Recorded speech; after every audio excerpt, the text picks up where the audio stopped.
Let's look at an example of how we would solve a problem using the interest formula.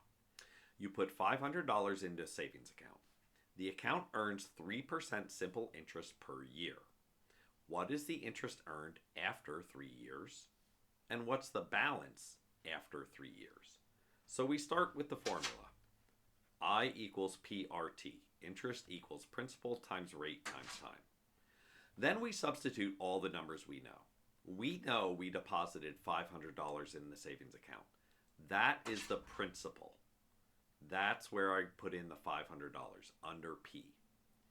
I know I earned 3% interest. 3% is going to be the rate.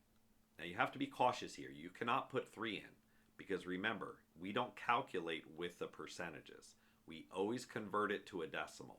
3% is 300ths. And I know I'm going to save the money for 3 years, so that's my time. My time is 3. So my interest is going to be equal to my $500 times 300ths times 3. When I calculate, I find that my interest is $45. So I earned $45 after the 3 years. Now to find the balance, I have to add that interest to the principal. So I started with 500, I earned $45 in interest.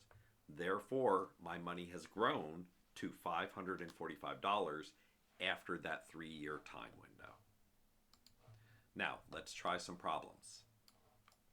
This is in the book. This is under the look ahead, letter A.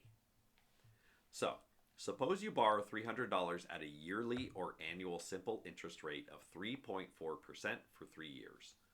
It's asking you what values would you use for P, R, and T. So let's start with the formula. I equals P, R, T.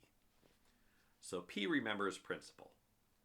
What is that main amount that you are going to deposit or borrow?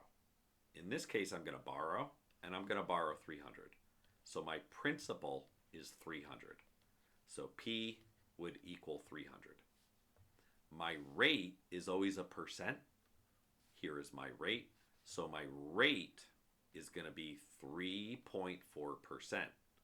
However, it's asking you what values would I use for rate. I'm not going to use the percent. I need to convert that to a decimal. So to convert a rate to the decimal, I divide by 100, or I move the decimal 2 places to the right. So I'm going to do that over here. So I have 3.4. I'm going to go 1, 2 to the right. That's where my decimal point goes now.